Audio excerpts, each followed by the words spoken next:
우리를 사랑하시는 고마우신 하나님 감사합니다. 죄악된 세상에 태어나 인생의 무거운 짐을 지고 먼 길을 걸어가던 우리들에게 하나님 찾아오셔서 하나님을 증거하는 성경 말씀을 통해서 하나님 살아계심을 깨닫게 해주시고, 우리가 하나님 앞에 이뤄져 있는 그런 운명임을 깨닫게 하셔서 이제 약속의 말씀과 십자가의 보혈로 우리의 영혼을 구원해 주시고 하나님 계신 하늘나라 갈 수 있도록 해주신 은혜에 감사를 드립니다.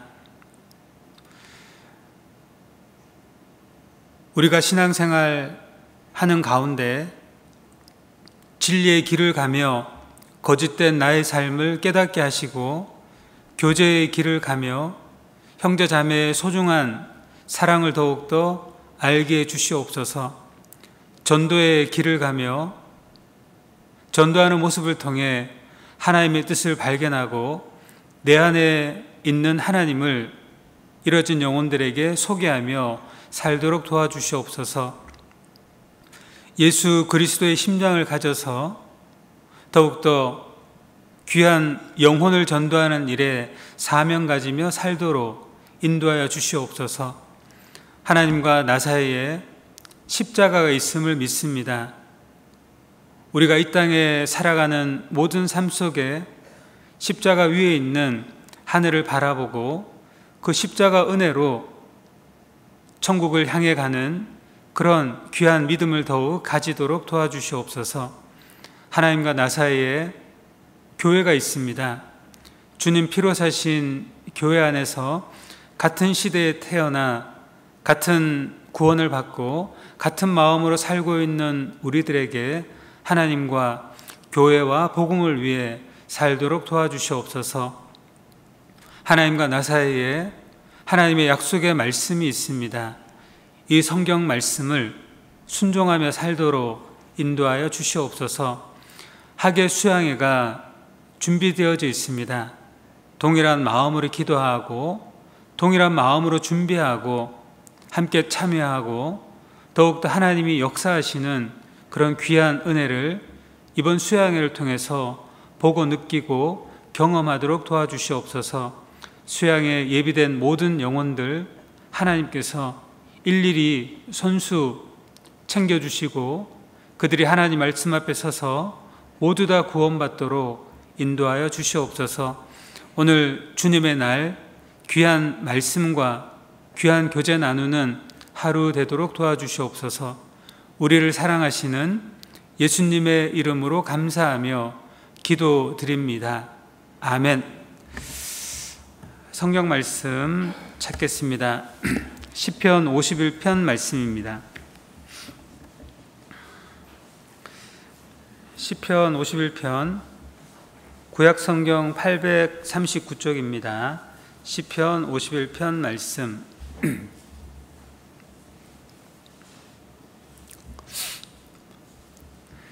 시편 51편 중에 8절에서 12절까지 말씀을 우리 같이 읽도록 하겠습니다. 나로 즐겁고 기쁜 소리를 듣게 하사 주께서 꺾으신 뼈로 즐거워하게 하소서.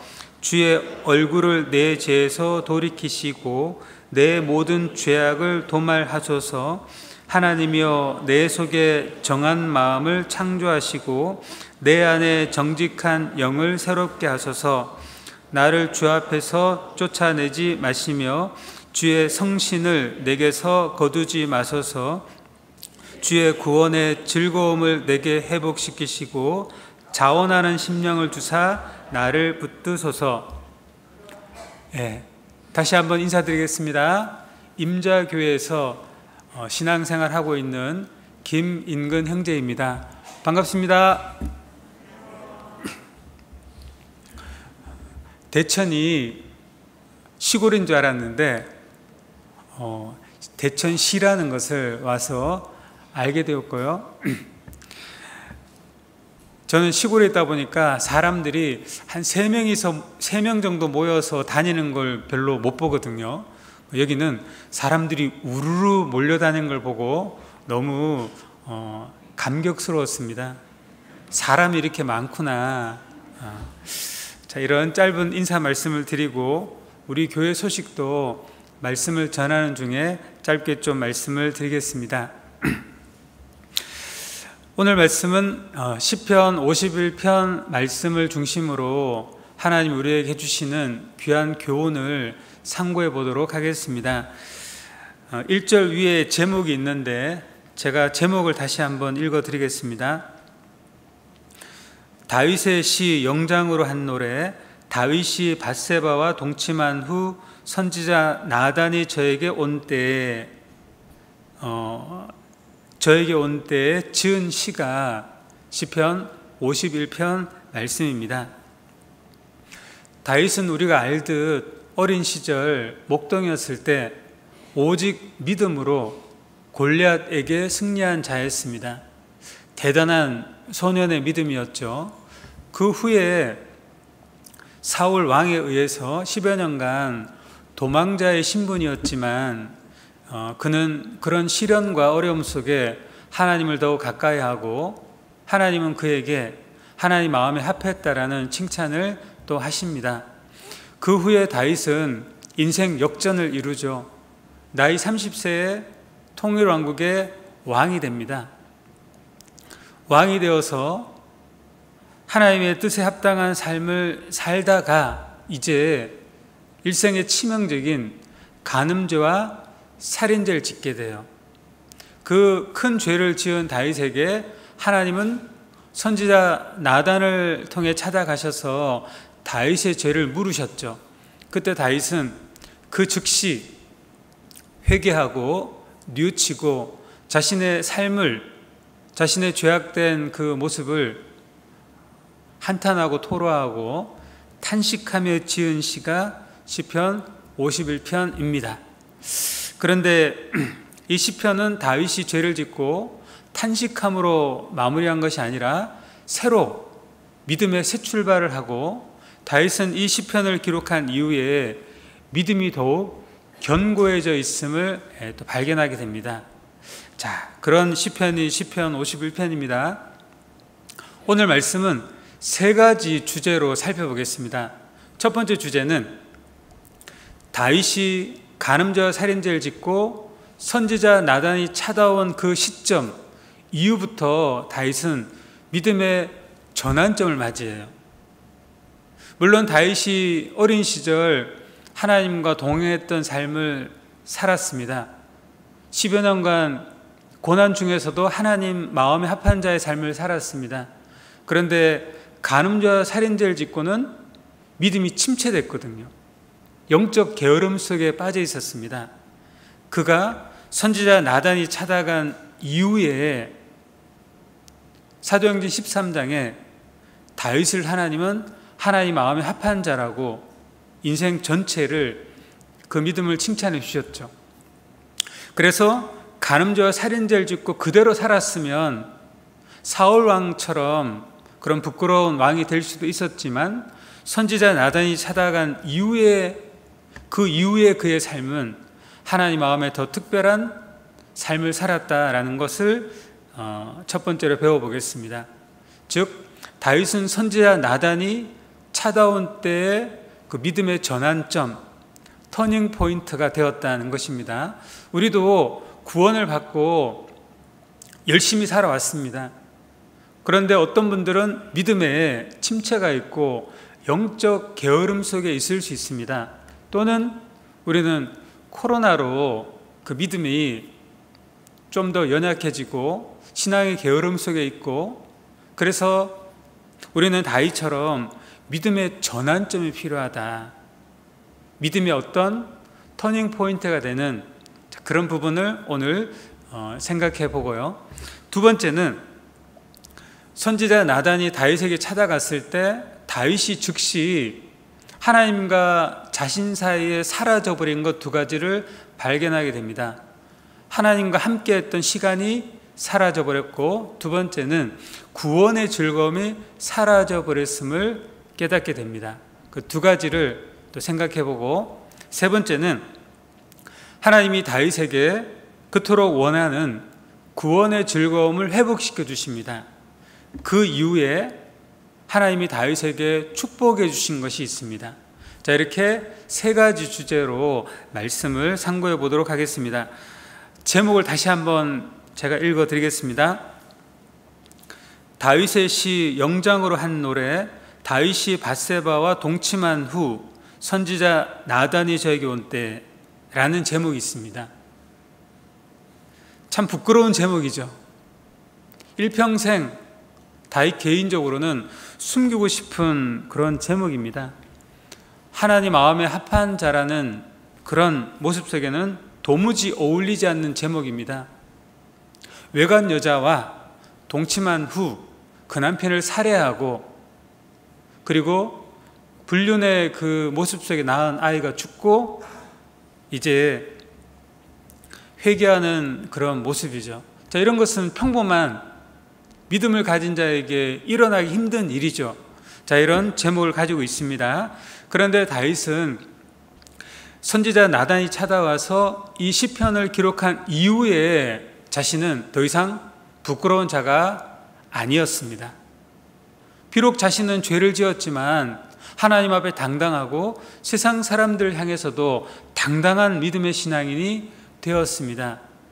일평생 숨기고 싶은 죄이지만 이제 다윗은 그 시점 이후에 하나님 보시기에 더욱 특별한 삶을 살았다라는 것입니다. 하나님도 다윗이 간음죄 살인죄를 지었지만 그 이후의 삶을 하나님이 인정해 주셔요. 자, 여기 표를 해두시고 앞으로 가서 열왕기상 15장을 보겠습니다. 열왕기상 15장 말씀, 구약성경 539쪽입니다. 열왕기상 15장 말씀 5절 말씀입니다. 5절 말씀을 제가 읽어드리겠습니다. 이는 다윗이 햇사람 우리아의 일 외에는 평생에 여호와 보시기에 정직히 행하고 자기에게 명하신 모든 일을 어기지 아니하였음이라, 이렇게 기록되어 있습니다. 그 위에 1절부터 말씀을 상고해 보면 이러합니다. 다윗이 죽고 솔로몬이 왕이 되었습니다. 솔로몬 죽음 이후에 북쪽의 이스라엘은 솔로몬의 신하가 나라를 건국하였고, 남쪽의 유다는 솔로몬의 아들 르호보암이 다윗의 손자죠.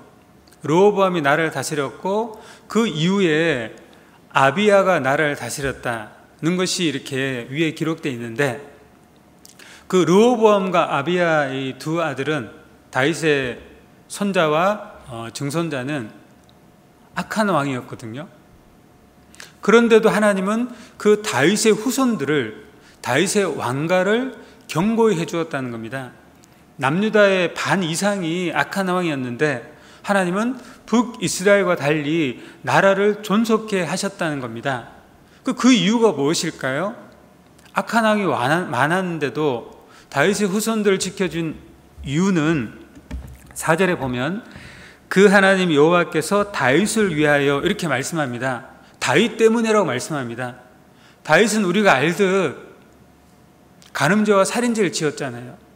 그 전에 골리앗을 이긴 믿음도 있었고 10여 년간 그 고난의 세월 속에 믿음을 지킨 것도 있지만, 특별히 우리들에게 교회 안에서 열심히 살았던 형제 자매가 있어도 어떤 큰 죄까지도 우리가 용납할 만한 그런, 그것도 특별히 두 가지 이 큰 죄인데요. 물론 우리가 마음으로 용납하지 않고 그런 것이 아니라 그렇게 큰 죄를 지은 형제 자매를 예전처럼 똑같이 오늘 또 바라봐 줄 수 있겠냐고요. 그 이후에 그 삶의 모습을 보고 우리의 마음도 더 이렇게 깨끗해지고 더 이렇게 존중해 주는 마음이 되지 않습니까? 그런데 하나님은 그 간음죄 살인죄를 지은 그 다윗이지만 그 후손들의 왕위를 경고케 한 이유는 다윗 때문이래요. 즉 믿음의 전환점을 가지고 난 이후의 그 삶을 보라는 겁니다. 이는 다윗이 햇사람 우리아 일 외에는 하나님도 인정하십니다. 두 가지 큰 죄를 지은 건 맞지만 남은 생애를 봐라. 그가 진심으로 회개하고 탄식하고 시편 50편 이후의 평생에 하나님 보시기에 정직히 행하고 하나님이 다윗에게 명한 모든 말씀을 어기지 아니한 그 말씀에 순종한 모습을 보라, 그걸 말씀하시잖아요.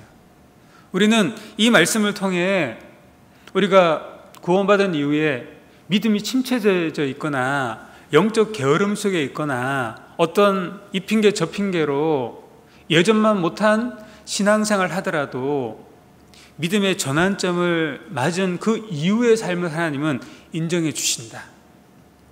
그래서 우리는 희망을 가질 수 있고 더 큰 믿음의 전환점을 가진 이후에 하나님 주신 축복을 바랄 수 있잖아요.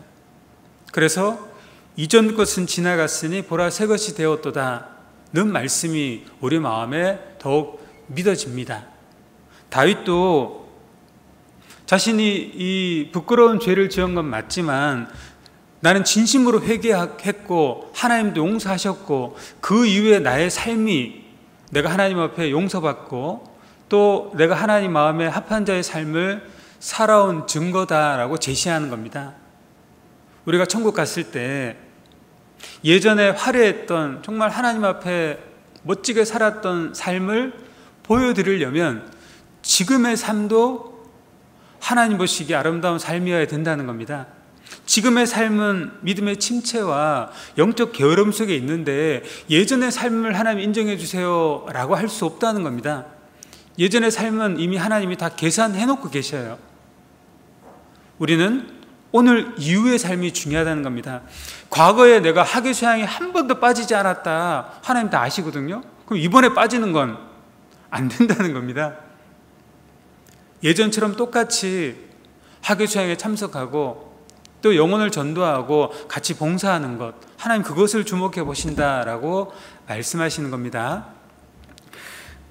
그래서 하나님은 분명 큰 죄가 있지만 그 회개한 이후에 그 탄식하며 진심으로 뉘우친 이후의 그 삶을 특별하다, 하나님 마음에 합한 자의 삶이다. 어찌 하나님이 보는 마음과 똑같이 다윗 너는 그렇게 사느냐, 이렇게 말씀하시는 거죠. 자, 우리도 하나님 보시기에 매우 특별한 사람들이에요. 우리는 79억 4천만 명 중에 구원을 받은 사람이에요. 79억 4천만 명 중에 구원받는 사람이 몇 될까요? 우리 대천교회도 오늘 필리핀의 어느 교회라고 이렇게 봤는데 안 헤어지던데, 뭐 말랑꼴랑이 비슷하게 이런 말랑 뭐 이렇게 돼 있던데 잘 이어지지 않지만 우리 형제 자매님들도 필리핀 가봤을 거 아니에요. 인구가 1억 9천만 명 정도 될까요? 그 큰 나라의 그 많은 사람들 중에 구원받은 사람이 몇 대든가요? 우리는 샘플로 내가 가족 중에, 내 친척 중에 구원받은 사람이 몇 대일까? 혹은 내가 살고 있는 아파트에 또는 직장에 샘플로 보면 구원받은 사람이 몇 대일까? 그 희박하거든요. 전 세계적으로 보면 동일해요. 그래서 나는 79억 4천만 명 중에 구원받는 사람이 나라는 것이 너무 특별해요. 그리고 세상에는 많은 교회가 있지만 하나님 말씀대로 가르치고 말씀대로 구원을 받는 역사가 있고 말씀대로 믿음이 성장되는 것을 우리가 눈앞에 보고 있는 교회가 몇 대일까요? 그래서 우리는 너무 특별한 사람들입니다. 그래서 우리는 남은 생에 다윗처럼 믿음의 전환점을 가지고 마지막 믿음의 삶을 이루어 가야 되는 겁니다. 또 시대 구분으로도 우리가 너무 마지막 시대에 살고 있음을 깨닫잖아요. 마지막 시대를 하도 들어놓으니까 좀 우리가 둔감할 수 있지만, 지금 코로나 이 온역도 하나님 말씀이 그대로 우리 눈앞에 재현되는 거잖아요. 하나님은 1900여 년 전에 예수님께서 누가복음 21장에 첫째 기근과 지진과 온역이 있겠다 말씀하셨습니다. 1900년 전에. 2600년 전에는 마지막의 징조로 다니엘서에 많은 사람이 빨리 왕래하고 지식이 더하리라 라고, 인구의 증가, 많은 사람들의 함께 모이는 밀접 접촉, 빨리 왕래하리라, 교통의 발달, 그것이 마지막 시대다 이렇게 말씀하시고, 3500년 전에는 정한 짐승, 부정한 짐승이 레위기에 있는데 부정한 짐승 새 중에 박쥐 먹지 말라고 말씀했잖아요. 박쥐 먹지 말아라, 많은 사람이 모이고 빨리 왕래하고 교통이 발달되고 지식이 더하리라, 1900여 년 전에 온역이 있으리라. 지금 이 3500년 전, 2600년 전, 1900여 년 전 말씀이 우리 시대에 그대로 재현되잖아요. 이런 시대에 우리가 살고 있습니다. 과거 우리나라 역사를 보면 우리나라 온역, 전염병, 이 처음 보고된 때가 백제 온조왕 3년 때예요. 시점으로는 BC 15년경이에요. 2000년 전이에요. 그리고 이 온역으로 가장 많은 사람이 죽었을 때가 1700년대 영조 때예요. 그때 5, 60만 명이 죽었어요. 5, 60만 명. 그때 조선 인구가 한 700 정도 됐거든요. 한 10%가 죽은 거예요. 그 온역, 한 60만 명이 죽는 온역이라면 그게 확산되면 조선은 멸망하겠죠. 그런데 그런 온역이 우리나라에 있었는데 왜 우리는 그때 멸망하지 않았을까요? 그 지역만 있었기 때문에, 국가에서 왕래하지 못하게끔 폐쇄시켰기 때문에 그렇게 된 거죠. 지금은 온역이 발생돼도 왜 전 세계 확산하냐?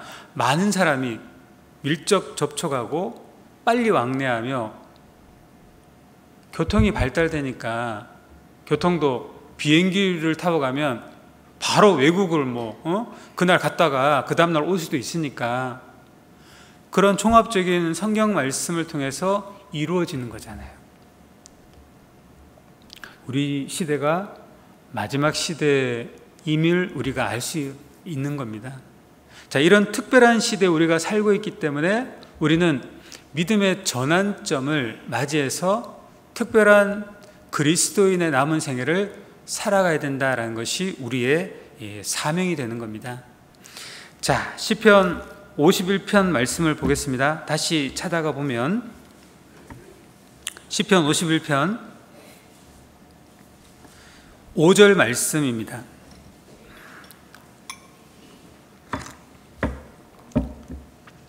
5절 말씀 같이 읽겠습니다. 내가 죄악 중에 출생하였으며 모친이 죄 중에 나를 잉태하였나이다. 다윗이 믿음의 전환점을 맞이해서 깨달은 말씀이에요. 내가 죄악 중에 출생하였으며 모친이 죄 중에 나를 잉태하였나이다. 하나님은 다윗의 이 큰 죄를, 이 악을 선으로 바꾸십니다. 다윗은 간음죄 살인죄를 짓고 지난날을 돌아봤죠. 우리도 마찬가지죠. 자신의 죄를 돌아보면서 왜 이 죄를 내가 짓게 되었을까? 그걸 근본을 돌아봐야 되지 않습니까? 다윗도 근본을 돌아보니 어릴 때 죄가 거의 없었고 10여 년간 사울왕에게 도망자 신분일 때도 죄가 거의 없었고, 근데 왜 이런 죄를, 이 극악무도한 죄를 지을 수 있었을까? 깨달은 것이, 내가 엄마 뱃속에서부터 근본 죄인으로 출생했구나를 깨달은 겁니다.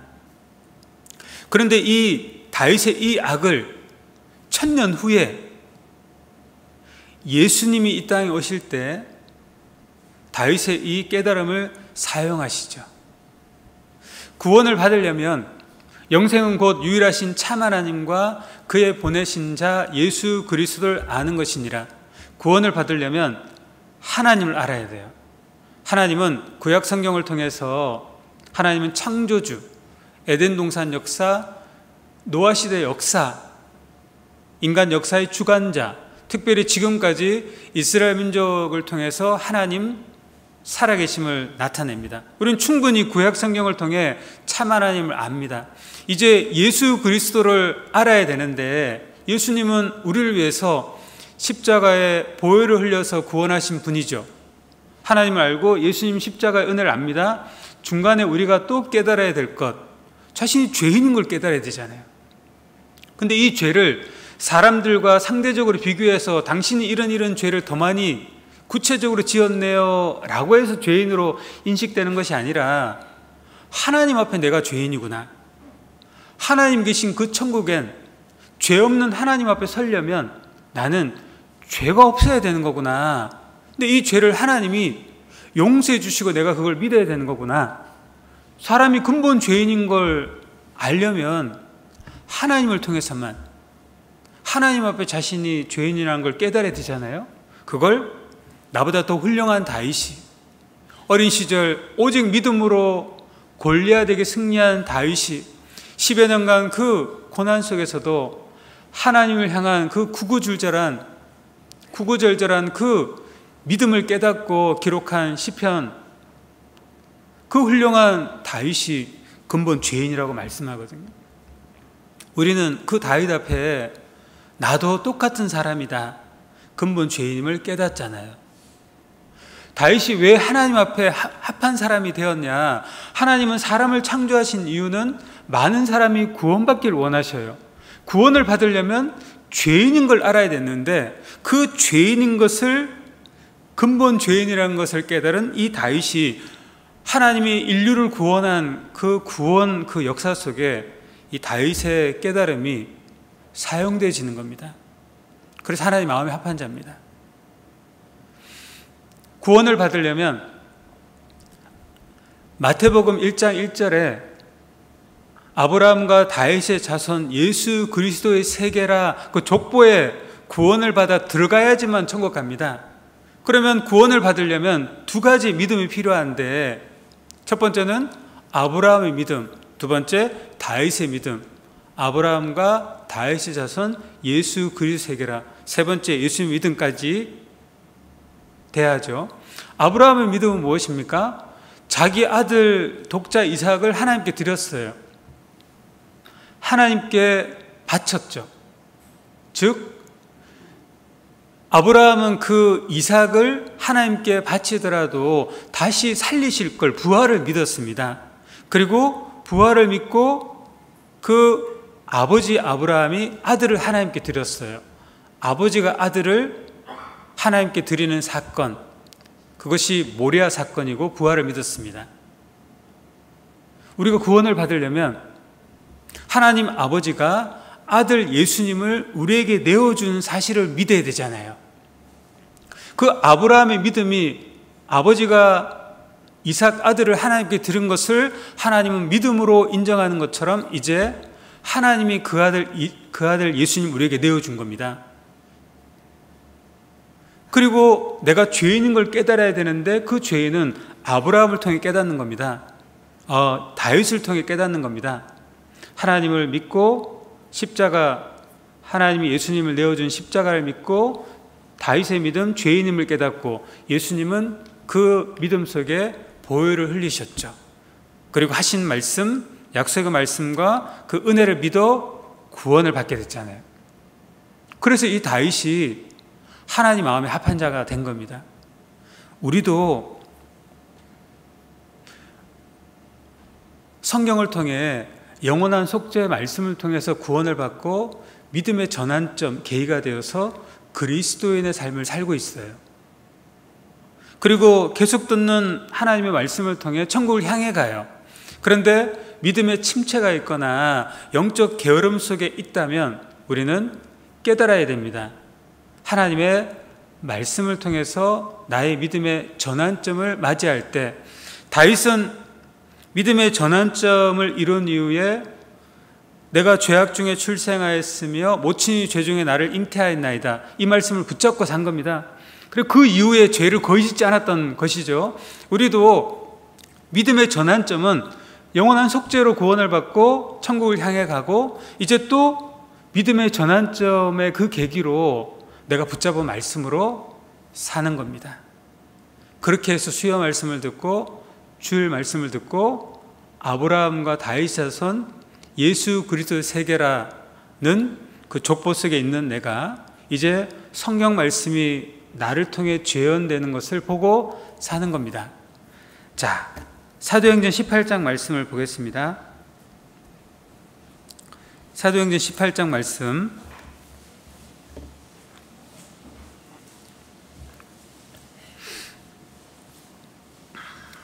사도행전 18장 5절 말씀,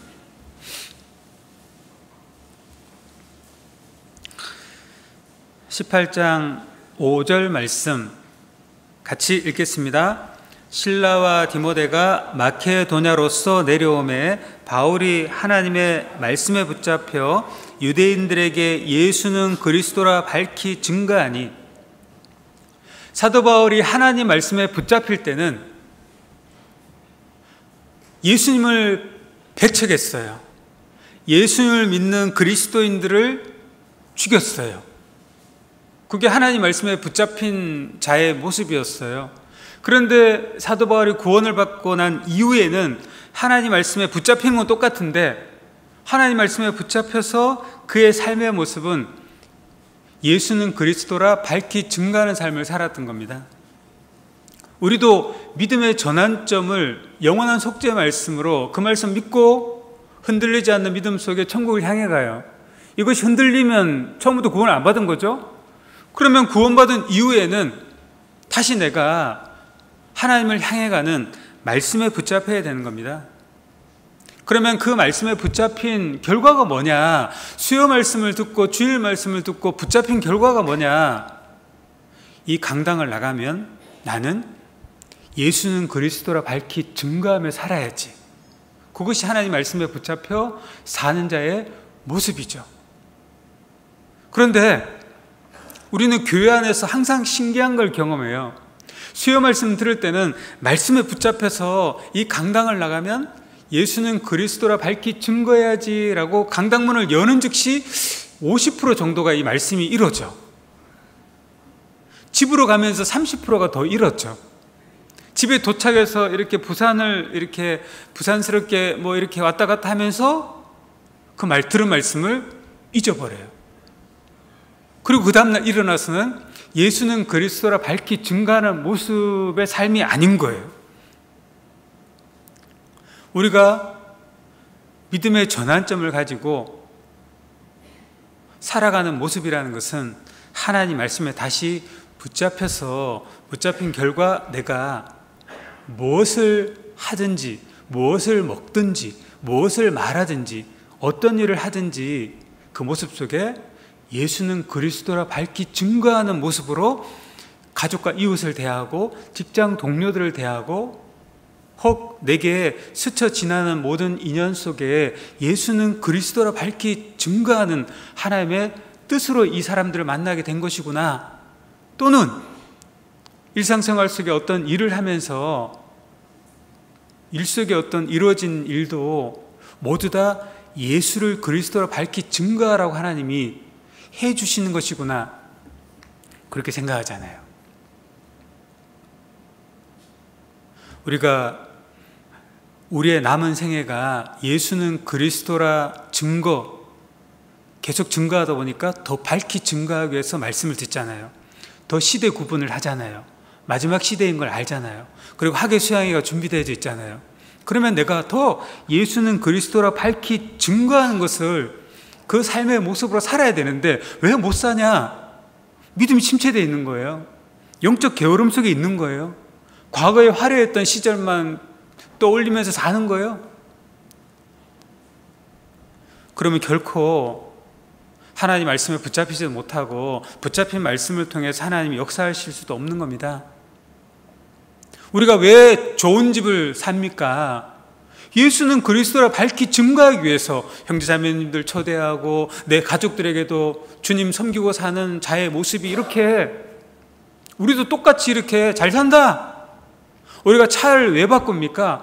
예수는 그리스도라 밝히 증거하기 위해서 형제자매님들 편안하게 오고 가며 모시고, 주변 사람들에게도 예수 믿는 사람들이 이렇게 세상적으로 잘 된다.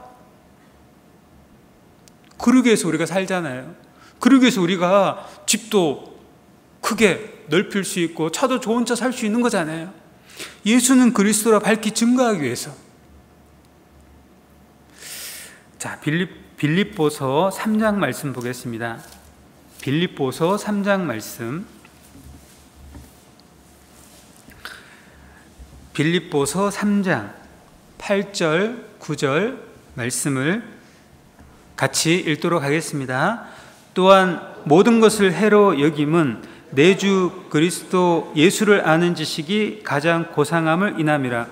내가 그를 위하여 모든 것을 잃어버리고 배설물로 여김은 그리스도를 얻고 그 안에서 발견되려 함이니, 내가 가진 의는 율법에서 난 것이 아니요 오직 그리스도를 믿음으로 말미암은 것이니 곧 믿음으로 하나님께로서 난 의라.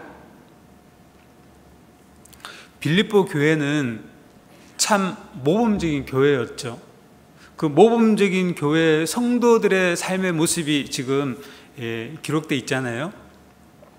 우리도 믿음의 전환점을 가지고 하나님 말씀에 붙잡혀, 수요 말씀, 주일 말씀에 붙잡혀, 강당을 떠나도 그 말씀에 붙잡혀 있고, 집에 도착해도 그 말씀이 마음과 뼛속에 있고, 그러면 그 결과 예수는 그리스도라 밝히 증거하는 삶의 모습으로 먹든지 마시든지 무엇을 하든지 그렇게 살면서 그 안에서 발견되려 함이니, 나의 말과 행동 속에 어찌하든지 예수 그리스도가 드러나는 것, 하나님을 소개하는 것.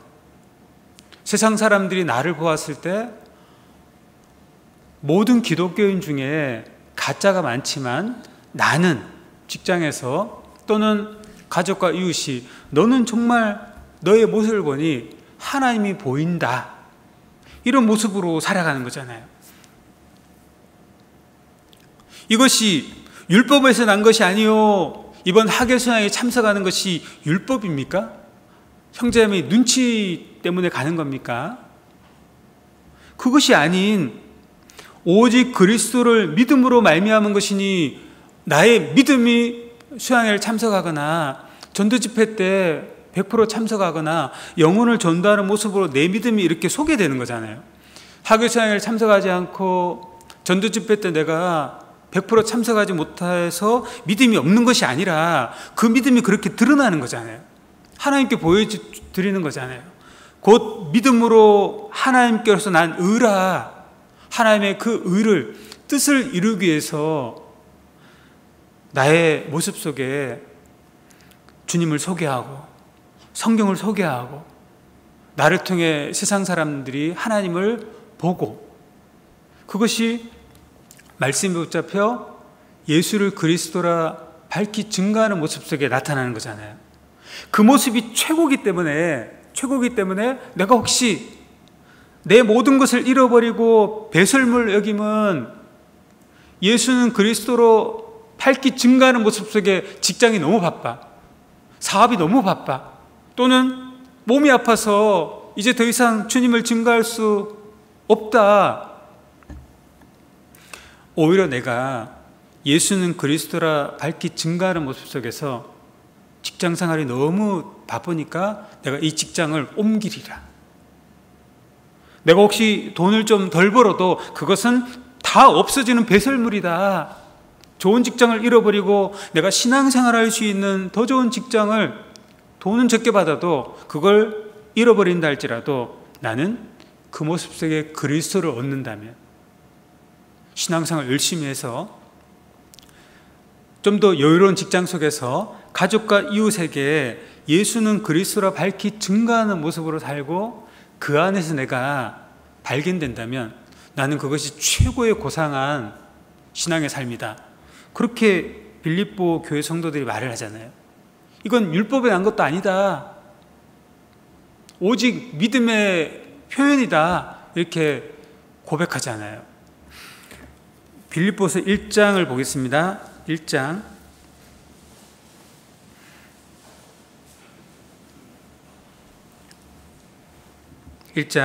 8절 제가 읽겠습니다. 내가 예수 그리스도의 심장으로 너희 무리를 어떻게 사모하는지 하나님이 내 증인이시니라. 사도 바울은 이거 심장이 좀 달랐던 것 같아요. 하나님이 인정하시는 심장이래요. 심장 수술했는가? 별로 호응 자체를 안 하시네요. 우리 대청교회 봉사장님이 얼마나 재밌는 말을 지금 아까 그걸 했는데 집에서 반응하신대. 그러면 반응 좀 합시다. 네, 우리는 내가 예수 그리스도의 심장을 가졌다 이런 얘기 들으면 순교도 하겠다는 마음 가져보잖아요. 우리는 이순신 장군 나오는 영화 봐봐요. 그리고 일본이 지금 쳐들어오면 우리는 지키러 나갈까요, 안 나갈까요? 그게 우리나라 국민이기 때문에 그래요. 그 애국심인 거예요. 애국심. 우리도 이 복음을 전하는, 또 교회를 지키는, 그리고 신앙생활을 하는 그 직분을 가지고 봉사하는 모습 속에 예수 그리스도의 심장을 가지고 있다. 이게 얼마나 의미심장한 말이고, 하나님이 내 증인이다. 내가 그리스도의 심장을 가지고 있기 때문에. 이 심장은요, 음식을 먹으면 뭐 이렇게 에너지가 되고 피가 만들어지잖아요. 이 피는 온몸에 이렇게 전해지잖아요. 거기에 피와 이 영양분과 산소가 공급돼서 피가 머리에 가니까 머리가 이렇게 싱싱한 거잖아요. 손과 발에 피가 가니까 이렇게 움직이잖아요. 예전엔 그렇게 살았잖아요. 그런데 우리는 이제 이 심장이 주님의 말씀을 공급받고 형제자매 그 서로 사랑하는 모습과 또 학예수양회라는 사명, 전도집회라는 그 사명을 통해서 우리의 심장이 뛰면서 말씀의 산소가, 믿음의 산소가 내 머리에 가는 겁니다. 그래서 말씀을 듣고 눈을 감았다가 딱 뜨면 그리스도의 심장의 그 말씀과 사랑과 영혼을 불쌍히 여기는 마음이 나의 뇌에 딱 전달되니까 눈을 감았다 딱 뜨면 구원받지 못한 가족들이 보이는 거예요. 말씀이 나의 뇌 속에 거하니까요. 사명이 나의 뇌 속에 스쳐가니까요. 그러면 그 불쌍한 영혼들을 위해서 어떻게 할까? 그 말씀의 힘이 또 손과 발로 가니까 섬기고, 그들에게 나의 모습을 낮추고 말과 행동을 예쁘게 하고, 그리고 힘이 나가는 거잖아요. 그것이 예수 그리스도의 심장입니다. 이제 이 피로 영양분과 산소가 가는 것은 생리적인 현상이고, 믿음의 심장은 이 피를 통해서 말씀이 공급되고 사명이 공급되고 사랑이 공급되는 겁니다. 그런 삶의 모습이 내가 구원을 받았다라는 하나님의 증거다. 이것이 계속 이렇게 이어져야 되는데 어떨 때는 이렇게 타오르다가 어떨 때는 식어가니까 내가 기도하노라, 기도해야죠. 그래서 우리는 너희 사랑과 지식과 모든 총명으로 점점 더 풍성하게 하사, 사랑의 풍성, 지식의 풍성, 총명의 풍성, 시대 구분의 풍성을 말하죠. 그렇게 믿음이 성숙되니까 11절에 예수 그리스도로 말미암아 의의 열매가 가득하여 하나님의 영광과 찬송이 되게 하시기를 구하노라. 이것이 다 하나님 앞에 섰을 때 열매구나. 우리의 제2의 인생, 우리의 인생 황금기는 천국입니다. 천국에서 우리의 살아온 모든 삶이, 이 기회가 천국에서 하나님 앞에 또 형제자매 앞에 칭찬과 영광과 존귀로 사는 겁니다. 사도 바울의 천국의 삶과 나의 삶이 같을 수가 없겠죠. 아브라함의 삶과 나의 삶이 같을 수가 없겠죠. 하지만 나는 최소한 롯보다는 나은 천국의 삶일 겁니다. 롯은 소돔 고모라에 가서 살다가 겨우 불 가운데 얻은 구원이 됐잖아요. 나는 그것보다는 나으리라.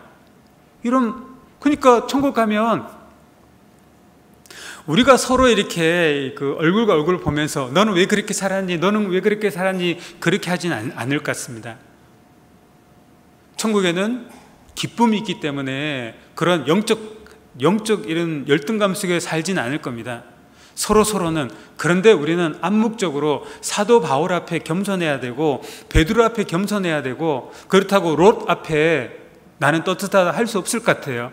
하지만 선명히 드러나는 것은 그때 얼굴과 얼굴을 대하여 본다고 하셨기 때문에 하나님 앞에는 한없이 부끄러움과 한없는 책망과 한없는 안타까움 속에 하나님 앞에 자신의 모습을 발견할 거예요.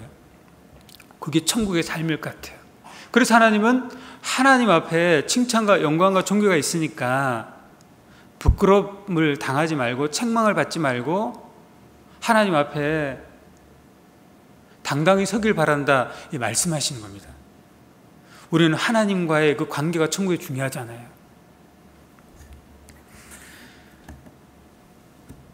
자, 그리고 우리는 믿음의 전환점을 맞이하는 게 어떤 분들에게는 일상생활에 이 실패를 경험할 때 그 실패가 너무나 긴박하고 너무나 좌절이 되고 너무나 이 고통 속에 있는 그 실패가 있을 때 믿음의 이 대역전, 믿음의 대반전을 이루기도 해요. 갑자기 자식이 실족했거나 갑자기 사업이 이렇게 내리막길로 가거나 또 육신의 질병이 찾아올 때 이런 어떤 어려움의 경험이 있을 때 이것은 하나님이 믿음의 터닝 포인트를 이루라고 하는 뜻임을 우리가 인지해야 돼요. 우리는 형제 자매들의 모습을 보면 이것이 하나님이 그 두드리는 음성이고 그 어떤 계기인 걸 저는 알겠는데 그 당사자는 몰라. 그런 거 많잖아요. 우리는 얘기해주고 싶은데 나의 이 말 한마디로 오히려 더 나락으로 떨어지기 때문에 이렇게 선뜻 말 못하고 그저 기도해주는 그것밖에 없는 경우가 있잖아요. 그렇다고 담임 목사가 불러서 얘기하면 그날 그 즉시로 실족할 수도 있고, 목사님마저도 내 마음을 이해 못해주네 그러면 기댈 언덕이 없어서 뭐 이렇게 경우 있잖아요. 그래서 목사님 얘기 못한다니까요. 5년 내내 얘기 못할 수 있다니까요. 그런데 저는 얘기할 수 있잖아요. 저도 예전에 우리 대천교회 왔을 때가 10여 년 전 훨씬 넘은 것 같아요. 저 잘 모를 거예요. 지금 설교하고 가면 또 뭐 소천 전에는 한번 만날 수 있을까요? 그러니까 말할 수 있는 거예요. 분명히 내가 생각할 때 어떤 실패인 거거든요. 구원받은 그리스도인들은 하나님이 세상 어떤 것으로도 털끝 하나 건드리지 못한다고, 누가 우리 머리털을 누가 뽑냐고 하나님이 다 세고 숫자를 알고 있는데 내가 깜다가 빠지는 거지 누가 내 머리채를 쥐고 흔드냐고. 그럴 수 있어요, 없어요? 누가 나의 침 삼키는 걸 방해하냐고요. 그런데 그런 어려움이 찾아오는 겁니다. 이것은 하나님이 내게 다가오셔서 믿음의 전환점을 가지라는 하나님의 뜻으로 인식해야 돼요. 형제자매들이 그걸 얘기 안 하고 담임 목사님도 얘기를 못 해줘도 스스로 말씀을 통해 알아야 돼요. 그러면 그때 그 시점이 믿음의 대반전이 이루어지거든요. 우리가 7, 80년을 사시잖아요. 사업이 망해도 직장을 잃어도 50대 전에 뭐 그러면 그때 다시 자리 잡으면 남은 생애 30년 복음을 전하고 교회에서 더 쓰임받는 길이 있는데 그걸 선택해야죠. 남은 생에 하나님 내게 도와주실 그걸 기대하면 지금의 이 실패도 대반전이 이루어지죠. 빌립보서 4장 말씀 보겠습니다. 빌립보서 4장 6절 같이 읽겠습니다. 아무것도 염려하지 말고 오직 모든 일에 기도와 간구로 너희 구할 것을 감사함으로 하나님께 아리라. 7절도 같이 읽겠습니다. 그리하면 모든 지각에 뛰어난 하나님의 평강이 그리스도 예수 안에서 너희 마음과 생각을 지키시리라. 우리는 어떤 좌절을 경험할 때, 실패가 있을 때 그걸 회복해 달라고 기도를 많이 해요. 원상태로 돌려달라고 기도를 많이 해요. 없던 일로 해달라고 하는 기도도 해요. 그런데 그 기도를 하기 이전에 우리는 어떤 마음을 가져야 되냐면, 그런 실패가 있을 때요, 7절에 그리하면 모든 지각에 뛰어난 하나님이 나의 지금 이 힘듦을 아시는구나 라는 믿음 속에 우리가 출발을 해야 됩니다. 하나님이 아시면서도 허락하셨구나. 물론 나의 잘못이죠. 하지만 하나님이 아시면서도 허락하신 것은, 하나님이 우리에게 죽음을 허락하신 이유가 뭡니까? 죽음은 모든 것을 다 놓고 가야 되는, 모든 가족과 이별해야 되는 것인데, 그 죽음 직전에 그 고통은 또 우리가 그 경험해야 되는 그 고통도 있는데 왜 그걸 허락하시냐고요? 왜 내 사랑하는 부모님을 먼저 데려가시냐고요? 하나님은 천국에 주실 그 기쁨과 영광이 너무 크고 그걸 주실 수 있기 때문에 이 땅에서는 가장 힘든 죽음도 허락해 주시는 거잖아요. 우리 싫다고 죽이는 거 아니잖아요. 천국에서 영광을 주기 위해서 데려가시는 거잖아요. 맞습니까? 그런데 이 세상에서 우리는 그 죽음이라는 것은 너무나 슬픈 일인데, 그 허락하신 이유는 모든 지각에 하나님은 천국에서 더 많은 그 영광을 주실 것을 가지고 있으니까, 선물을 주고 있으니까 이 땅에서는 하나님 보시기에는 작은 죽음도 허락해 주는 거잖아요. 즉 우리가 어떤 실패를 경험한 건 그 이후의 그 삶을 하나님이 가지고 있기 때문에 허락하셨다. 이걸 내가 모든 지각에 뛰어난, 이걸 알아야 돼요. 하나님이 아시는구나. 그래서 우리는 어떤 실패를 6절에 아무것도 염려하지 말고 염려하지 말라는 거예요. 그 실패를 놓고 오직 모든 일에 기도와, 그 실패를 놓고, 즉 내 자녀가 실족했을 때 얼마나 더 간절히 기도하겠냐고, 얼마나 그 간절하는 그 기도의 모습이 기쁨이 되겠냐고요. 간구로 그것을 놓고 간절히 구해보라는 겁니다. 그것을 놓고 너희 구할 것을, 이것을 원상복귀해 주십시오, 없었던 일을 해 주십시오가 아니라 그 사실을 놓고도 감사함으로, 하나님 이것도 감사합니다. 모든 것을 다 놓고 보니 저는 구원받는 것이 제일 감사하고, 이 교회에 몸담고 있는 것이 제일 감사하고, 이것은 예전에는 그냥 당연한 걸로 생각했는데 모든 것을 잃고 보니 구원받은 거 하나가 감사하네요. 내게 교회가 있다는 것이, 형제 자매님들의 위로가 있다는 것이, 이게 감사하네요. 제가 신앙 속에서 말씀을 다시 발견합니다. 하나님께 아뢰라. 그리하면 모든 지각에 뛰어난 하나님의 평강이, 그 염려가 평강으로 바뀌고 그리스도 예수 안에서 너희 마음과 생각을 지키시리라. 그 전에 성공을 위해서 내 마음과 생각이 온통 거의 가 있었는데 다 놓고 보니까 이제 내 마음과 생각이 오직 주님께 향하고 그거밖에 없다라는 마음이 지켜지고, 우리는 어떤 실패 속에 마음과 생각이 빼앗길 수 있습니다. 하지만 그 실패를 통해 하나님의 뜻을 묵묵히 물어가는 겁니다. 그러면 신앙이 성숙되고 그 모습 속에 내 마음이 다시 흔들리지 않고 내 생각이 오직 하나님 중심으로, 교회 중심으로, 이렇게 패턴이 바뀔 겁니다.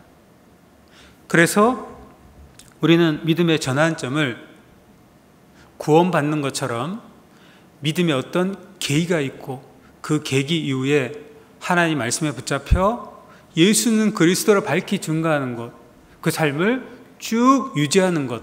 어떤 실패가 새로운 경험이 있어도 감사함이 더 넘치고, 모든 것을 아신다라는 하나님 앞에 더욱더 내가 성경을 통해 가까이 가고 내 마음과 생각이 변함이 없고 염려가 아닌 기쁨을 하라고, 그것을 놓고 묵묵히 기도하고 간절히 구하는 것, 그런 성숙된 믿음을 가진 자가 되죠. 하나님은 그를, 이는 다윗이 햇사람 우리아일 외에는, 우리도 믿음의 전환점을 가진 이후에는 평생에 여호와 보시기 정직히 행하고 자기에게 명하신 모든 것을 어기지 아니하였더라. 그것이 하나님 말씀에 순종하는 삶인 겁니다. 이제 수요 말씀, 주일 말씀 들을 때 내가 이 말씀을 순종하는 것이 하나님의 뜻이고 내가 이루어가야 될 신앙의 모습이구나. 다시 시편 51편으로 돌아가 보겠습니다. 시편 51편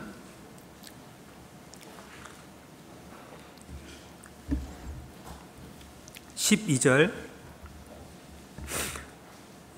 제가 읽겠습니다. 주의 구원의 즐거움을 내게 회복시키시고 자원하는 심령을 주사 나를 붙드소서.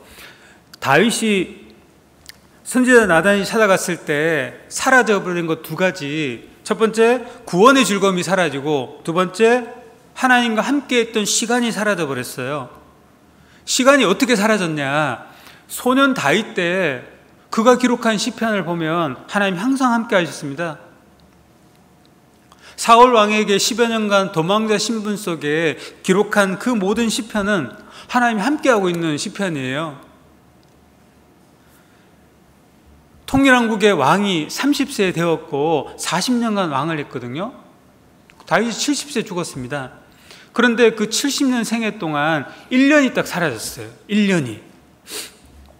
다윗이 지금 간음죄를 짓고 자식을 낳았거든요.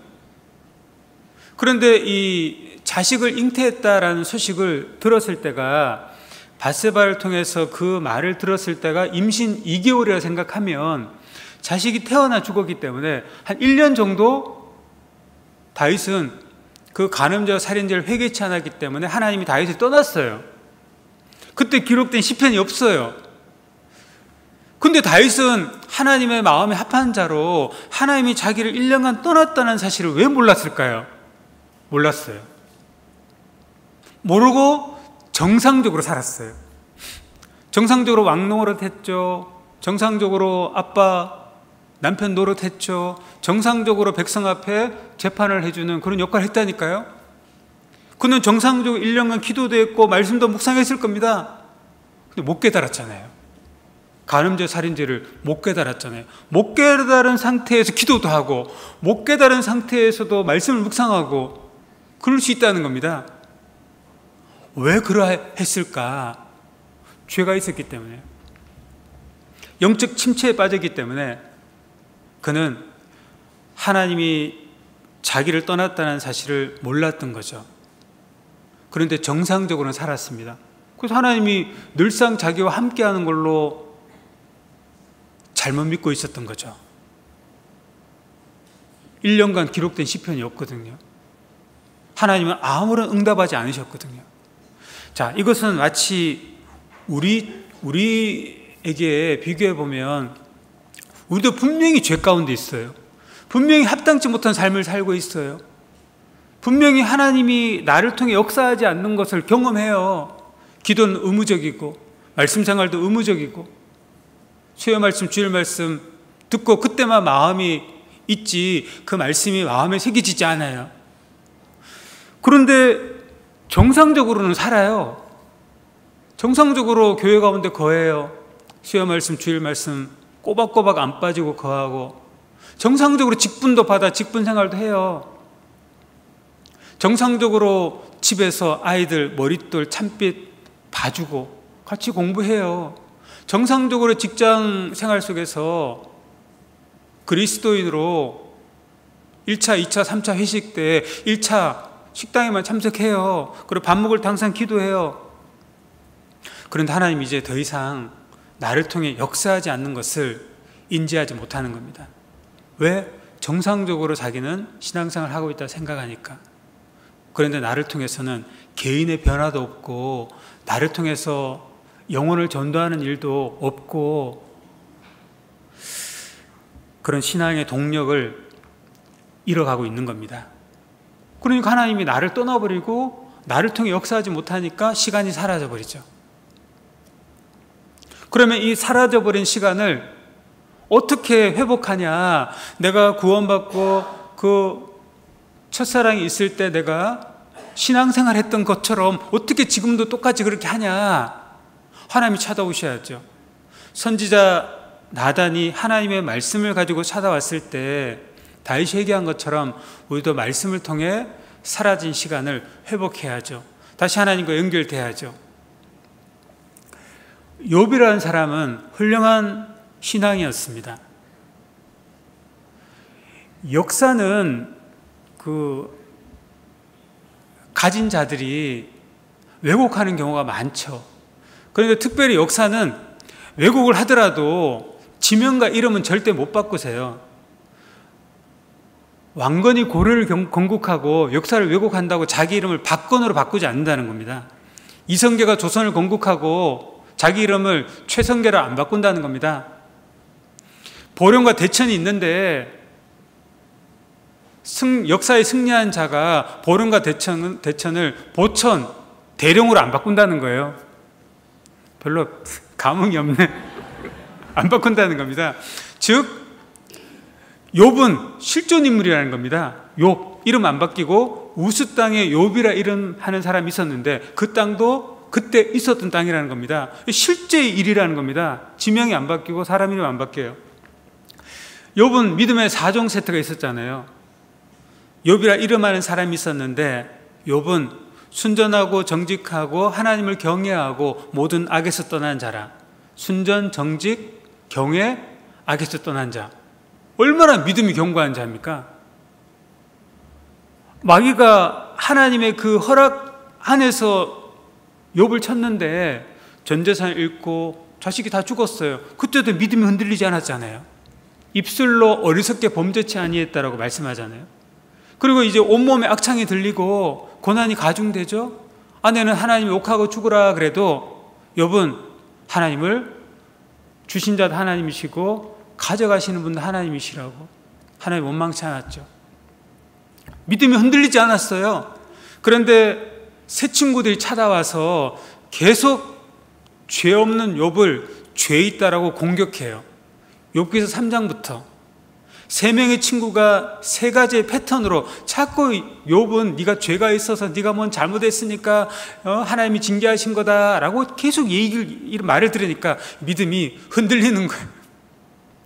슬픔에 눈물을 흘리면서 하나님을 쳐다보고 하나님을 원망하는 듯한, 자기가 이 땅에서 안 태어나는 것이 나은 듯한 그런 하나님과 합당치 못한 말도 했습니다.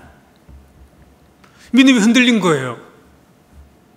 그때 어떻게 욥은 믿음을 다시 되찾았습니까?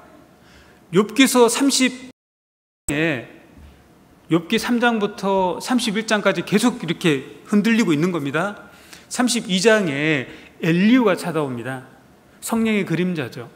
그래서 하나님은 엘리후를 통해서 하나님의 말씀을 주시는데 하나님은 욥에게 욥 너 그동안 힘들었지.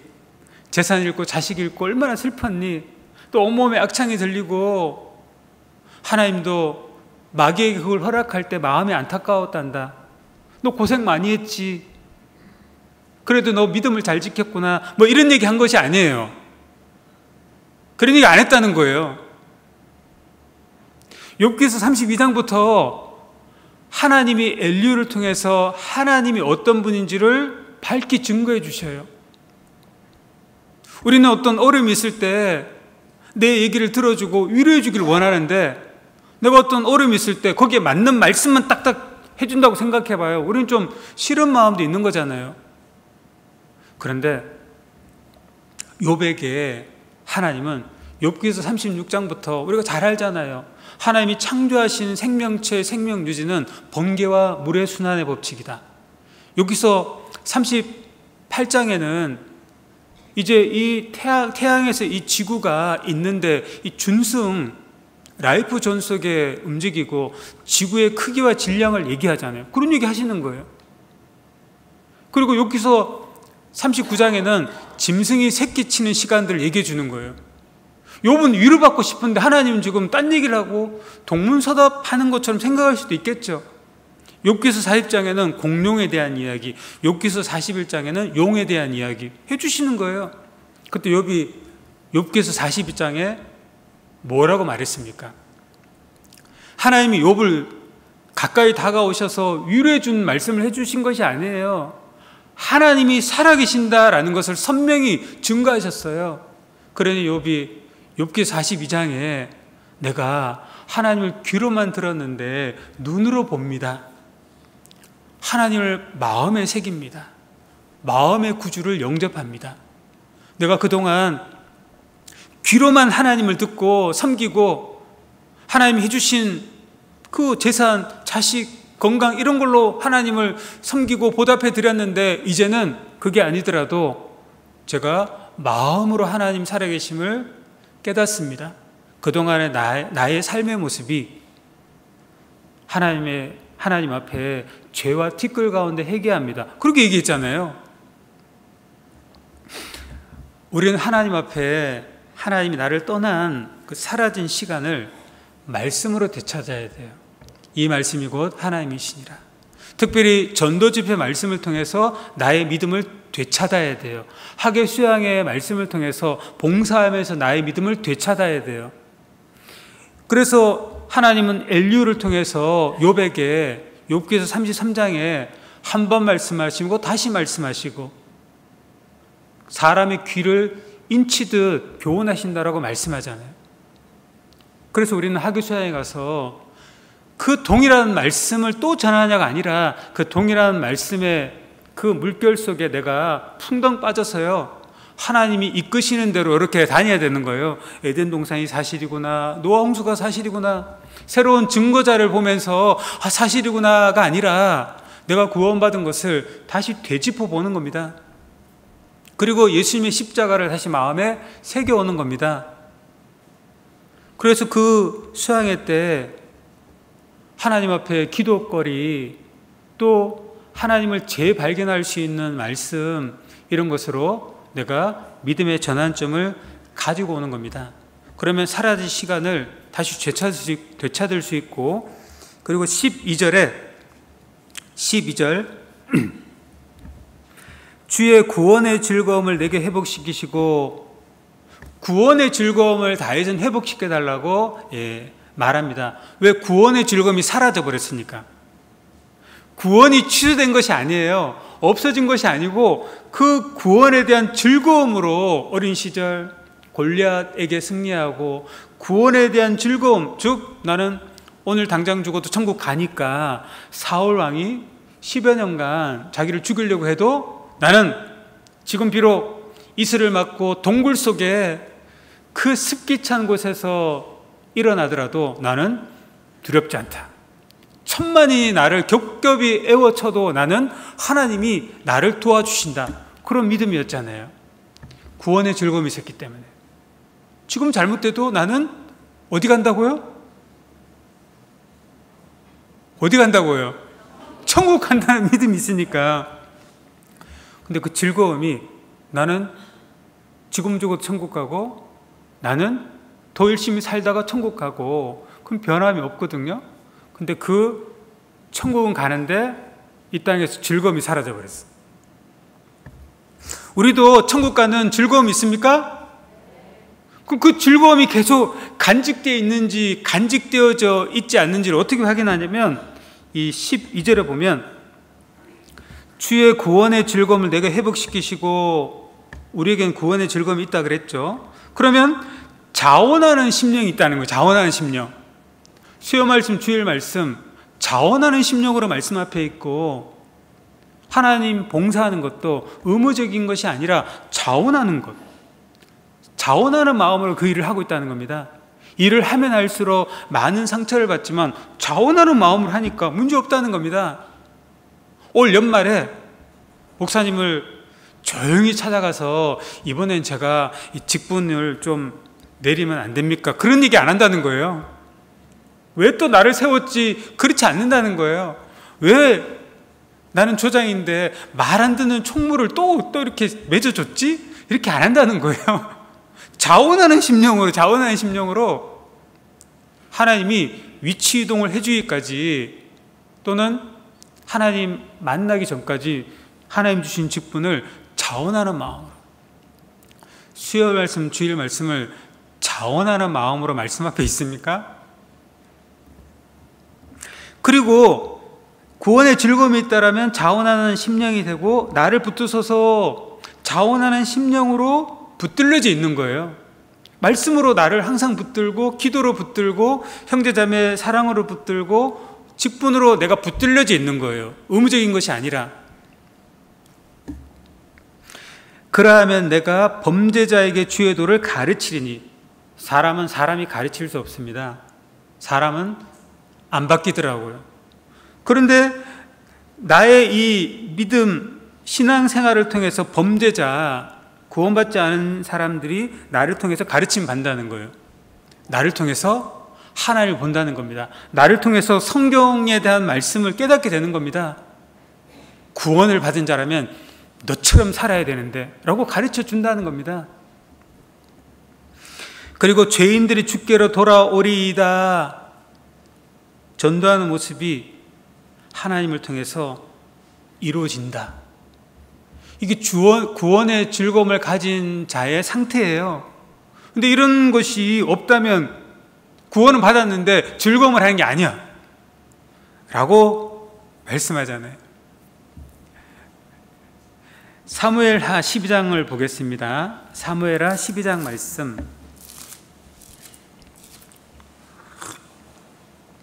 사무엘하 12장 말씀 12절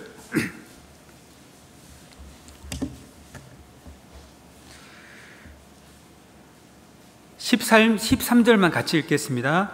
다윗이 나단에게 이르되 내가 여호와께 죄를 범하였노라 하매 나단이 다윗에게 대답하되 여호와께서도 당신의 죄를 사하셨나이다. 당신이 죽지 아니하려니와. 자, 이렇게 말씀합니다. 선지자 나단이 다윗에게 찾아왔을 때 하나님이 다윗에게 하실 징계 세 가지를 얘기합니다. 12절에는 다윗이 지은 죄는 은밀히 지었지만 하나님은 그 죄를 이스라엘 사람들, 모든 사람들 보는 백주 대낮에 그 죄를 밝히리라. 명예가 실추돼요. 자신의 모든 삶이 다 이렇게 부정이 돼요.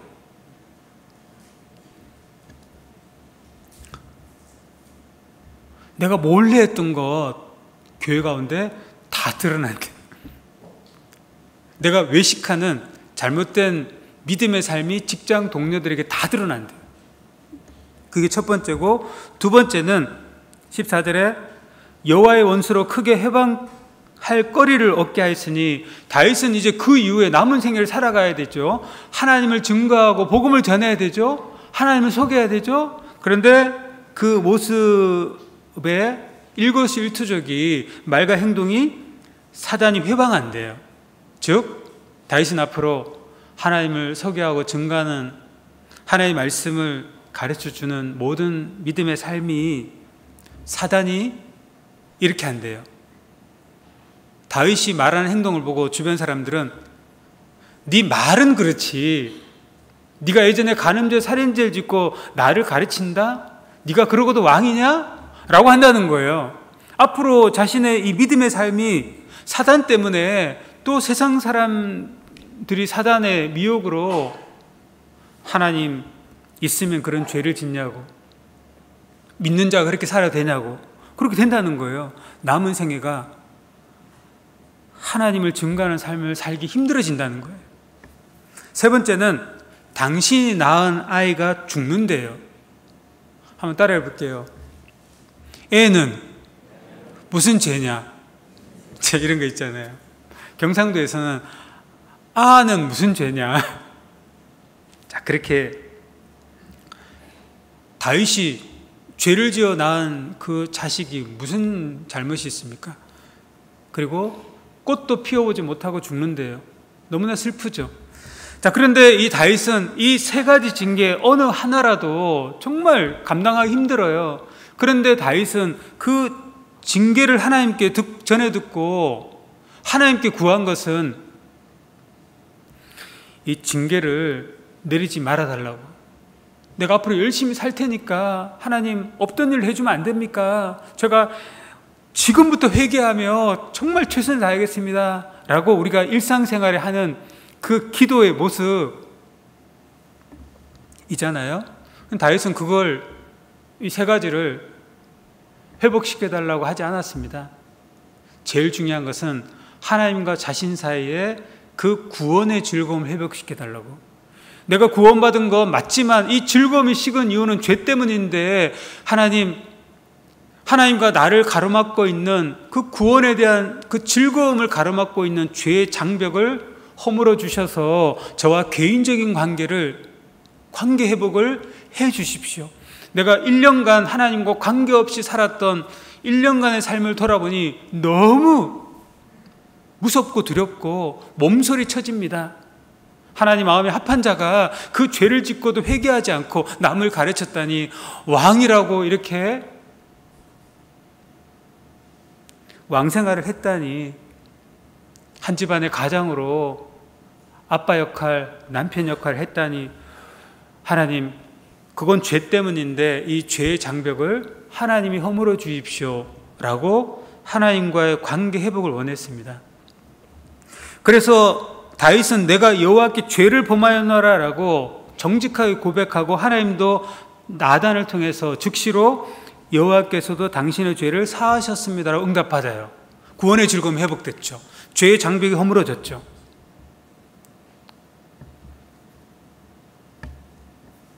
그래서 우리는 구원에 대한 이 즐거움이, 구원받을 때 그 첫사랑의 그 믿음이, 그 감사함이 내 마음에 항상 있어야 돼요. 남편과 지금 사이가 안 좋습니까? 사이가 안 좋으면 남편이 지금 잘하는 모습을 요구하기 전에 먼저 자매님들께서 그 남편을 사랑했을 때 그 마음을 항상 생각해 보세요. 남편을 내가 사랑했을 때 그 마음, 거기서 한번 시작해 보세요. 그러면 구원받지 않은 남편이라면 얼마나 불쌍해요. 남편의 그 원인도 있겠지만 나 때문이다 생각하면, 그 남편을 사랑하는 첫사랑과 나 때문이다 생각하면 더 남편에게 순종하고 더 그리스도인의 그 아내의 모습으로 정결한 행위를 보여주고 그 남편을 하나님께로 인도할 수 있지 않을까요? 앞으로 이 남편이 잘해주면 내가 잘해주고 그러지 말고, 그 남편을 내가 정말 사랑하는지, 그 영혼을 정말 불쌍히 여기는지, 그 모습 속에서 시작을 하셔야죠.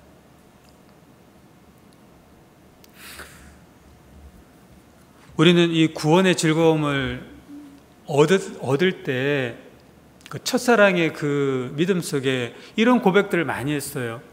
구원받았을 때 우리는 여러 번 간증을 할 때 항상 나를 구원해 준 하나님 감사합니다, 나 같은 사람 구원해 주셔서 감사합니다, 그런 고백을 하고 그렇게 간증도 하셨잖아요.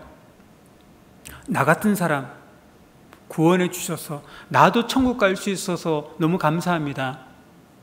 구원의 즐거움 하나밖에 없었잖아요. 그리고 꼭 마무리 간증은 한번 따라 볼게요. 지금 죽어도 좋아요. 그렇게 간증하지 않았습니까? 그런 마음이잖아요. 그럼 그때 돌아가셨어야죠. 그러면 지금 죽어도 좋다라는 그런 믿음과 간증과 그런 삶의 모습 살았는데, 그때 안 죽은 이유는 아직 구원받지 못한 부모님 때문이지 않았을까요? 아직 구원받지 못한 그 나의 자식들, 가족들이지 않았을까요?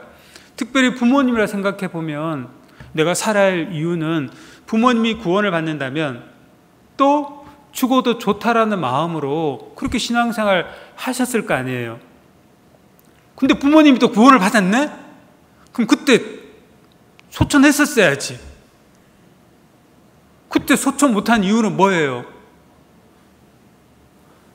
여호와께서 내게 주신 모든 은혜를 무엇으로 보답할꼬? 그것 때문에 우리가 그 말씀에 붙잡혀 남은 생에 하나님 은혜에 보답하기 위해 살고 있는 거잖아요. 맞죠? 그런데 그 구원의 즐거움으로 그런 마음으로 신앙생활을 하고 있는데 이제 말씀의 힘을 잃고 있습니다. 기도의 능력도 서서히 사라지고 있고 의무적인 기도를 하고 형제자매를 사랑하는 교제 기쁨도 식고 전도하는 그 사명도 식어가고 있는 겁니다. 그 이유는 뭡니까? 구원의 즐거움이라는 동력이 사라지니까. 그 어떤 말씀을 듣고 그 어떤 기도를 해도 그 어떤 형제자매의 그 사랑을 이렇게 주고받아도 전도의 이 사명도 쉬어간다는 겁니다. 구원의 즐거움이 사라지니까. 남편이 항상 아내에게 여보, 나는 당신 처음 만났을 때 그 모습이 지금도 그대로야. 지금 10에는 20년, 3, 40년 지났어도 당신을 처음 만났을 때 그때 그 모습으로 나는 당신을 보고 있어. 이러면 우리 자매님들 좋아요, 안 좋아요? 지금 살찐 걸 안 본다는 거예요.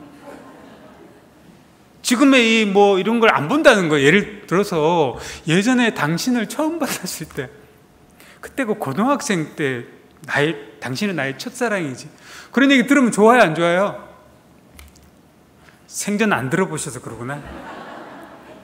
이제 오늘 이후로 우리 형제님들은 집에 가서 아내에게 그렇게 말씀하시고, 아내는 당신을 처음 받았을 때 그 듬직한 그 모습, 나를 지켜주고 나를 평생 책임져 주는, 물론 지금 힘은 내가 세도 남성 호르몬이 많이 나와서 남편은 여성 호르몬이 나오고 그래서 비록 내가 힘이 세도 나는 당신 앞에서 항상 당신을 처음 봤을 때 그 연약한 모습 자체예요. 물론 그때 내숭이기도 했지만 그 모습, 소녀 같은 모습 그대로예요. 그러면 남편은 또 좋아하잖아요. 우리는 하나님 앞에, 하나님, 저는 하나님을 처음 만났을 때 그 말씀을 통해 하나님 살아계심을 깨달았을 때 그때 그 마음, 하나님 내게 다가오신 그 모습, 그리고 구원을 받았을 때 그 십자가의 은혜, 그거 한 가지로 살아갑니다.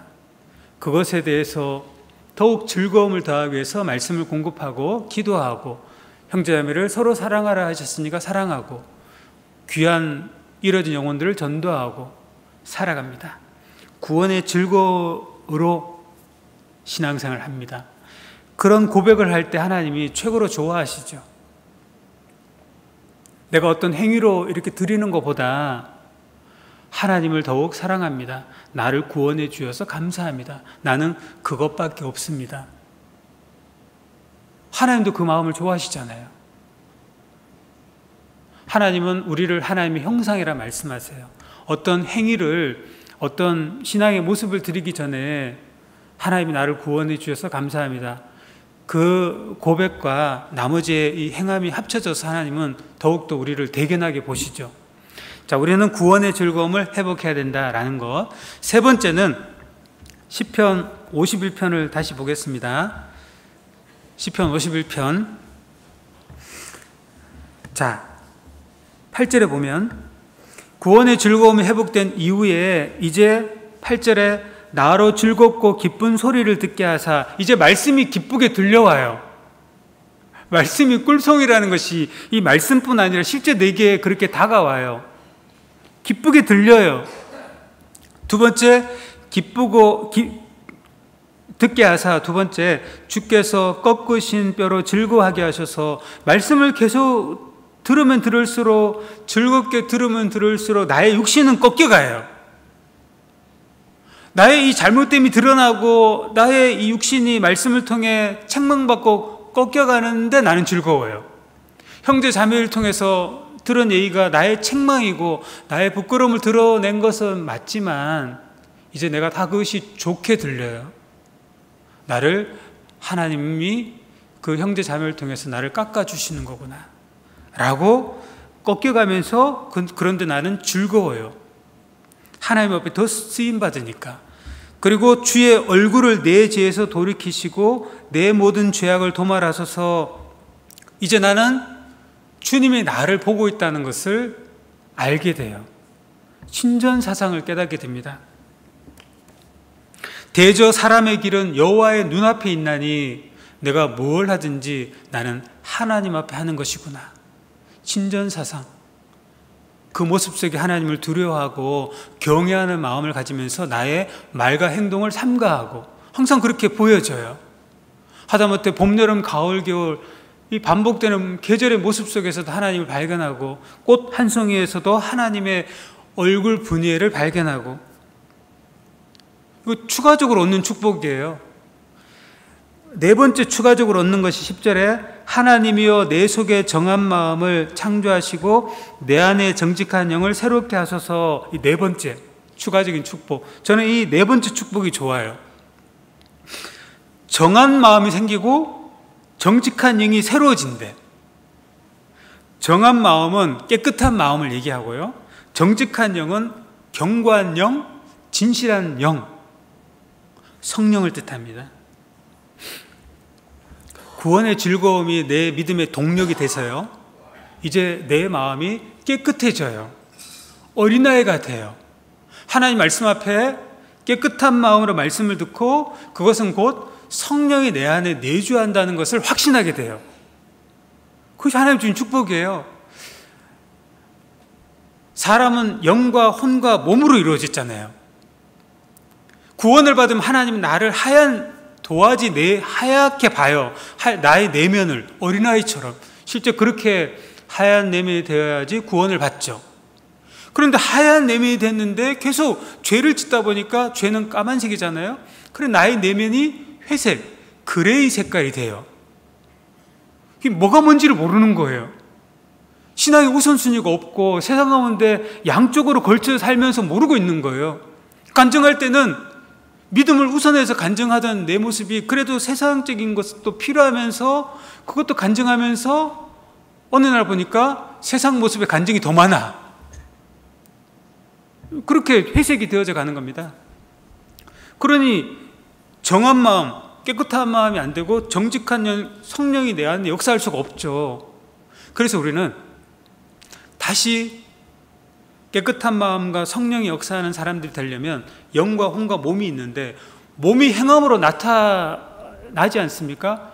그럼 예전에는 이 몸이 행함으로 나타나서 나의 내면에 하나님 계시고 성령이 있는 것을 아는데 왜 몸이 안 되나? 이제는 성령에 문제가 있는 거잖아요. 구원을 안 받았든지 구원을 받았다면 이 성령이 떠나가거나 완전히 떠날 수는 없죠. 성령의 힘이 서서히 약해지고 성령이 소멸되고 있잖아요. 그럼 몸이 못 움직이는 거잖아요.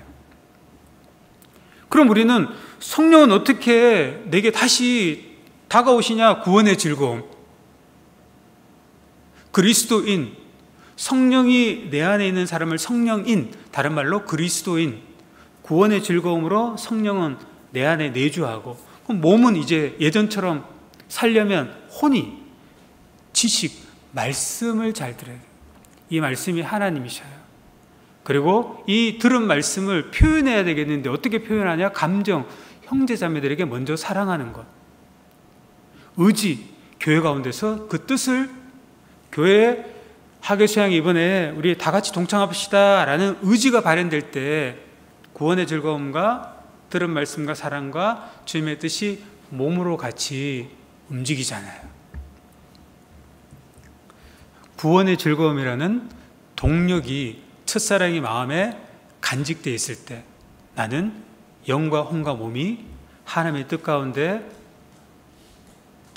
사는데 이 말씀이 또한 너희 믿는 자수 역사하느니라. 그때 말씀을 딱 공급받으면 그 말씀이 내 삶 속에 동일하게 이루어져요. 하나님이 나의 머리시고 우리는 교회의 주님의 몸이니까 머리이신 주님이 말씀을 공급해서 하나님의 뜻 가운데 우리를 인도하셔요. 그것이 하계수양에, 그것이 교회 가운데서 제시하는 모든 것들, 건축도 마찬가지, 대전도 집회, 함께하는 것도 마찬가지. 하나님이 그 역사를 이루십니다. 우리 대천교회 형제 자매님들, 역사가 아무리 바뀌어도 대천이라는 이 지명은 안 바뀌고요. 대천교회도 하나님 앞에 바뀌지 않습니다. 고린도 교회, 갈라디아 교회, 빌립보 교회, 서머나 교회, 빌라델비아 교회처럼 우리도 대천교회, 여기에 몸담고 주님의 뜻을 이루면서 우리 천국에서 다시 만날 걸 기약하면서 같이 기도하겠습니다. 우리를 사랑하시는 하나님 아버지 감사합니다. 우리를 구원해 주시고 하늘나라 갈 수 있도록 도와주시고 하나님의 말씀을 통해 우리의 영의 양식을 주시고 우리가 내미는 손길 하나님이 하늘에서 응답해 주셔서 감사를 드립니다. 대천교회를 더욱 하나님이 사용하시는 교회가 되도록 도와주시고 항상 내 마음속에 구원의 즐거움, 첫사랑의 기쁨 간직하며 살도록 도와주시옵소서. 이제 우리에게 하나님은 하계수양회를 명하셨습니다. 한 마음으로 준비하고 이 좋은 하계수양회를 하나님 앞에 칭찬받도록 좋은 기회로 이룰 수 있도록 도와주시옵소서. 말씀을 듣고자 약속된 모든 분들 그 하계수양회에서 하나님을 발견하고 꼭 구원받도록 인도하여 주시옵소서. 우리를 사랑하시는 예수님의 이름으로 감사하며 기도드립니다. 아멘.